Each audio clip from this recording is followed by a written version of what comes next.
지난 설 명절에 저는 구리에 위치한 농수산물 도매시장에 들렸습니다.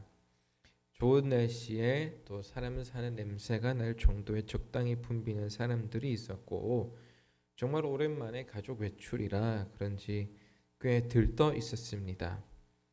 가족이 함께 모여야 하기 때문에 오랜 시간 동안 시장에 머무르지는 못했지만, 아직 어린 딸이 처음 보는 수산시장과 여러 수산물들을 신기해하며 소리를 지르는 것을 보니 참 잘 나왔다 생각이 되었습니다. 물론 방역수칙은 다 지켰습니다. 적당히 둘러보기를 마치고 사야 할 먹거리들을 위해 한 가게에 들렀습니다. 국산 오징어와 조기와 고등어 등의 생선을 푸짐하게 샀는데 생각보다 저렴해서 참 좋았습니다. 명절이니 백화점에 가서 수산물을 사야 할까 고민했었던 것이 참 무색할 만큼 어느 것 하나 만족스럽지 않은 것이 없었습니다. 그런데 참 기분 좋은 그날 씁쓸한 기억으로 남은 일이 하나 발생했습니다. 안 좋은 일이 생겼다기보다도 좋지 않은 제 모습 때문이었습니다. 수산물 시장의 특징은 잡은 수산물을 그 자리에서 씻고 손질을 하고 버리고 가판대에 올려 판매하는 모든 과정이 한 평에서 두 평 남짓한 좁은 공간에서 이루어진다는 것에 있습니다. 그러다 보니까 시장의 바닥은 물로 덮여 있을 수밖에 없어서 넘어질 수밖에 없는 그런 상태입니다. 또 물건을 판매하는 공간은 때로는 수산물을 다듬을 때 사용되는 물이 이리저리 튀기도 합니다. 아까 이야기했던 물건들을 구매할 때 주인 아저씨가 생선들과 포장용 스티로폼 박스를 물로 씻고 있었습니다. 갑작스레 많은 양의 물이 저와 제 아내와 또 제가 안고 있는 딸 아이 위에 뿌려졌습니다. 그런데 여러분, 정말 신기했던 건 제가 너무 불쾌했다라는 것에 있습니다. 속초에서 3년을 살며 사역하였고, 작은 배를 타고 어업을 하시는 분이나 큰 배를 가지고 멀리 바다로 가서 어업 활동을 하시는 분이나 시장에서 일을 하시며 젓갈과 생선과 건어물들을 파는 분들과 많이 교제했고 가까웠고, 또 그만큼 그들의 생활에 가깝고 익숙하다 생각했고, 그들의 삶을 잘 알고 마음속 깊이 이해하리라 생각했는데, 이 지난해 고난이 결코 그렇지 못했다는 사실을 이번에 알게 되었습니다. 물이 튀었으면 사과를 해야 한다고 눈빛을 보냈음에도 아무런 말이 없는 그분들이 참 불편했습니다. 그런데 그분들이 친절하지 않거나 무례하게 장사를 했으면 또 모르겠는데 전혀 그렇지가 않았습니다.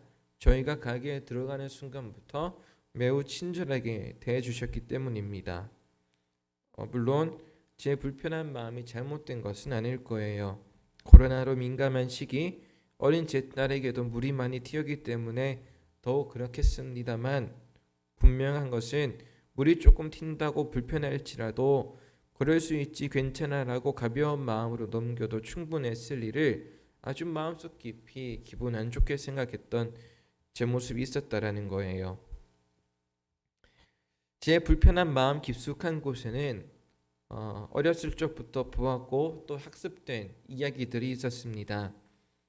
그 이야기를 듣고 자란 제 안에 여전히 남아있는 어린아이는 돈과 그리고 비용을 지불하는 자가 세상에서 갑이라는 인식이 여전히 내 마음 깊숙하게 있었습니다. 고객이 왕이다라는 이 돈만을 위한 문장에 저의 마음도 역시 아주 깊게 물들어져 있었다라는 것을 다시 한번 발견하게 되었습니다. 저는 그리스도인입니다. 세상의 질서를 거슬러서 하나님 나라의 질서를 세워가시는 예수를 주로 고백하는 사람입니다. 마땅히 내세울 수 있는 권리와 힘을 가지고 계셨지만 하나님을 위해 죽기까지 낮아지시고 순종하신 예수님의 삶을 따라가는 사람입니다. 그런데 한 걸음 더 나아가 저는 목사입니다. 그래서 더욱 제 마음이 아주 불쾌하고 좋지 않았습니다.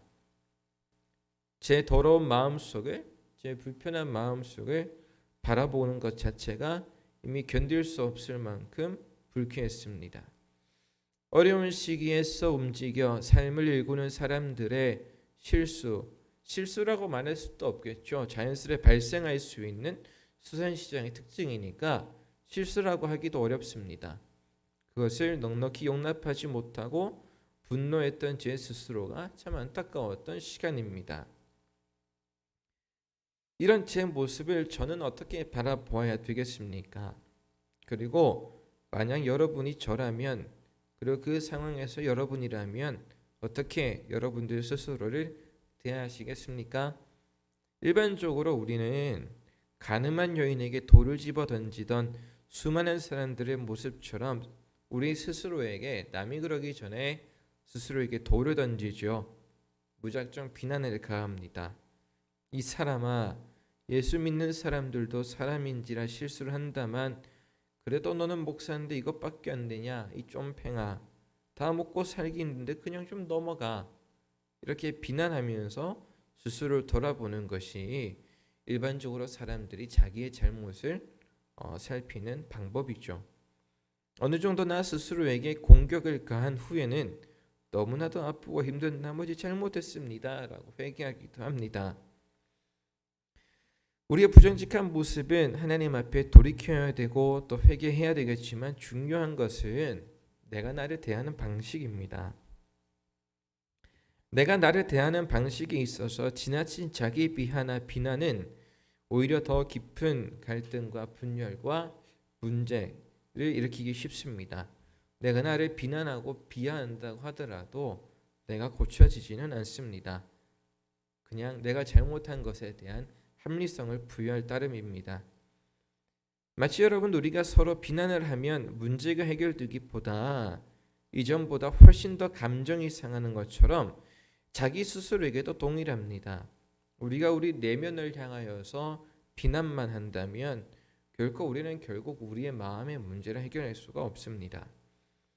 우리가 우리 내면에 있는 문제들을 만날 때 대처하는 가장 좋은 방법은 데살로니가 교회 사람들을 부모와 또 유모와 같이 대했던 바울의 방법입니다. 유순하고 온화하게 나 스스로에게 대하는 것이 매우 중요합니다. 허용을 하고 무책임하게 넘어가라는 것이 아니라 일련에 일어난 상황들을 차분히 정돈하고 이야기를 나누며 또한 존중하고 가르쳐서 나 스스로에게 어른스럽게 부모답게 다가가는 것이 매우 중요합니다. 그래서 아까 있었던 이야기를, 저 스스로 향한 이야기를 이렇게 바꾸어 보죠. 그래, 물이 튀었으니 기분이 상했겠어. 그럴 수 있지. 이유 여하를 떠나서 일단 물이 튀긴 것은 기분 나쁠 수 있고 아직 어린 딸에게 물이 튀었으니까 또 그럴 거야. 게다가 마땅히 받아야 될 사과도 받지 못했으니 마음이 더 상했겠지. 그런데 한번 생각을 해봐.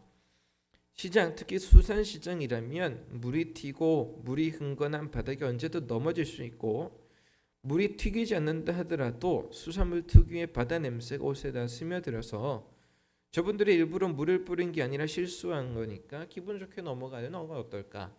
이렇게 자기 스스로에게 너그럽고 또 부모답게 가르쳐 주는 것이 우리에게 필요합니다. 물론 타인에게도 동일한 원리겠죠.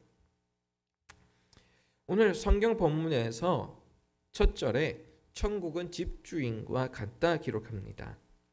이것은 집주인이 포도원에서 일하기 위해 고용한 품꾼들에게 전하는 말과 자세가 바로 천국이 어떠한 곳인지를 알리는 중요한 단서가 있다고 말하는 것이죠. 집주인은 고용된 사람들 마음 깊숙이 있었던 좋지 않은 모습을 발견합니다. 그것은 배척 혹은 우월감입니다. 오늘 본문에서 이야기하는 것은 돈을 얼마나 많이 받느냐의 문제는 분명 아니리라 판단이 됩니다. 일단 첫 번째, 6시, 9시, 11시에 고용되어 일하러 온 사람들의 관심을 돈을 더 많이 받는 것에 있지 않습니다. 더 많이 받으면 좋겠지만요.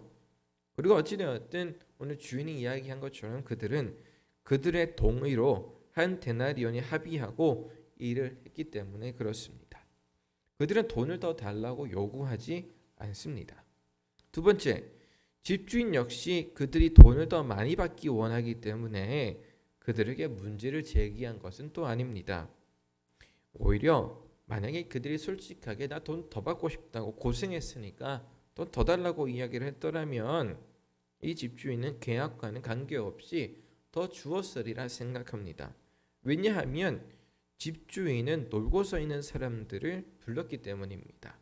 이 놀고 서 있다라고 오늘 개역 개정이 번역한 것을 메시지 성경은 일 없이 어슬렁거리는 사람들이라고 표현을 했고, 원어로는 게으르고 무가치한 사람이라고 표현을 했습니다. 무가치한 사람들에게 일거리를 주어 경제활동을 한 자가 경제활동을 하게 한 사람이 그 사람들에게 한 데나리온 더 주는 것은 크게 어려운 일은 분명 아니었을 것입니다. 품꾼들의 관점에서나 집 주인의 관점에서나 또 성경 자체가 이야기하는 관점에서나 하나같이 문제는 돈을 많게 받고 적게 받고의 문제가 아니라 품꾼들이 가지고 있는 불만에서 읽을 수 있는 이스라엘의 고질적인 질병입니다. 그것은 바로 선민의식으로 불리는 배타적 민족주의입니다. 타인에게 배타적인 태도는 어느 정도 합리적입니다. 여러분, 우리가 알지 못하는 사람에게 집문을 열어주거나 우리의 지갑을 맡기거나 하지 않습니다. 또 어린 자녀들에게 모르는 사람을 따라가지 말라고 가르치지 모르는 사람에게 다 따라가라고 말하지는 않죠. 그래서 적절한 배타적 자세는 매우 우리 삶에 필요합니다. 그러나 그것이 인류가 함께 누려야 될 생명이나 공동의 가치나 규범 등 모두가 누려야 할 것에 대한 집단이기주의로 드러나는 배타적인 것은 분명히 문제입니다. 오늘 품꾼들로 이야기되는 유대인들은 선민의식 자체가 문제가 있는 것은 분명 아닙니다. 그 선민의식은 분명 하나님의 백성으로서 스스로 구분을 지어주는 역할을 하기 때문에 그런데 그 선민의식이라는 것이 그 선민의식의 주가 되는 하나님의 본연의 목적과 빗나가기 시작할 때 그것은 문제가 됩니다. 예수님께서도 경고하신 것이 바로 그것이죠. 집주인 하나님의 목적은 동일합니다. 누구에게나 그분의 은혜를 맛보게 하겠다라는 것이죠. 품꾼들은 여러분 합리적이지 못합니다. 동일한 1데나리온을 받는다고 비판을 받았던 11시에 온 사람들만큼이나 6시에 온 사람, 9시에 온 사람들도 비판을 받아야 됩니다. 왜냐하면 그들은 3시에 온 사람보다 늦게 왔기 때문입니다. 그런데 6시와 9시에 온 사람들은 전혀 문제가 되지 않고 있습니다. 유독 11시에 있는 사람, 11시에 제일 늦게 온 사람들만 문제시 되고 있죠. 여기서부터 차별은 시작이 됩니다. 이런 이스라엘에 깊숙이 박혀있는 이 배타적 자세를 두고 주인은 비난하거나 공격하지 않습니다. 비난하지 않으시고 아주 어른스럽게 이야기를 하시죠. 그리고 뭐가 문제인지 정확하게 짚어 말씀을 하십니다. 천국은 여러분 주인의 자세에서 읽은 것처럼 무가치한 자에게 의미가 부여되는 곳입니다. 그리고 천국은 배타적이지 않고 모두에게 열려 있는 곳입니다. 그래서 누구든지 예수를 주로 고백하면 그분의 나라에 참여하게 되죠. 오늘 하나님께서 우리에게 주시는 말씀은 무엇일까요? 선하신 하나님께서 우리에게 하시는 말씀은 무엇일까요? 선하신 하나님이 저와 여러분을 어떻게 대하고 계십니까? 요한계시록에서 말씀하시기를 그분은 그분의 뜻을 우리에게 밝히시기 전에 가장 먼저 우리의 마음을 두드리시는 분이시죠. 여러분, 우리는 살다 보면 무척이나 불쾌한 일들을 마주할 때가 참 많이 있는데 그 불쾌한 일들을 지나놓고 보게 되면 사실은 그 불쾌한 일들을 일으켰다라고 생각하는 사람들의 문제보다 사실 그 일들을 대하고 있는 경험한 나 스스로에게서 비롯된 문제들도 적지 않이 찾아볼 수 있게 되고 그 문제들을 살피다가 보면 아주 오래된 내 마음속에 있는 옛 어린아이가 살아있음을 알게 됩니다. 여전히 성장하지 못한 여전히 어린아이처럼 발버둥 치고 있는 우리 안에 미성숙한 문제들을 발견하게 되죠. 그 문제들을 하나님께서는 한 번도 비난하거나 공격하거나 협박하시지 않습니다. 우리의 신앙의 미성숙과 덜 자란 부분에 대하여 하나님은 언제나 선하게 그리고 정확하게 말씀하시는 하나님이십니다.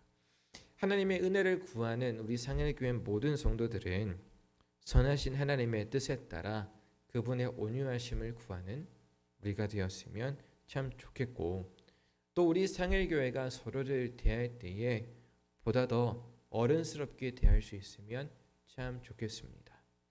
살아계신 하나님, 우리의 주께서 우리를 함부로 대하지 않으시고 어른스럽게 부모와 같이 유모와 같이 대하시는 것처럼 우리도 우리 서로를 어른처럼 부모처럼 대할 수 있는 자세가 요구됩니다. 왜냐하면 하나님께서는 나에게 선하실 뿐만 아니라 우리 모두에게 선하신 하나님이시기 때문이죠. 어려운 시기 우리가 지나가지만 서로를 선하게 대함으로 하나님 앞에서 아름다운 공동체를 이루어가는 상일교회가 되었으면 참 좋겠습니다. 기도하겠습니다. 살아계신 하나님, 우리가 살다가 보면 또 신앙생활을 하다가 보면 참 불쾌한 일들을 많이 만납니다. 그 불쾌한 일들을 만날 때에 우리가 가장 먼저 빠르게 반응하는 방식은 비난하거나 목소리를 내거나 소리를 높이거나 문제시하거나 항의를 하거나 따지거나 하는 방법이지만 곰곰이 생각해 보게 되면 그것이 꼭 하나님의 방법은 아닌 것을 알게 됩니다. 우리 상일교회가 조금 더 어른스럽게 조금 더 선하게 주님께서 우리를 대하셨던 것처럼 우리 서로를 대할 수 있는 지혜와 또 사랑을 하나님 허락하여 주옵소서. 선하신 하나님께서 오늘도 상일교회를 이끌어 가시기를 원하고 또 그것을 보기 원하며 예수님의 이름으로 기도드립니다. 아멘. 찬송가 569장입니다.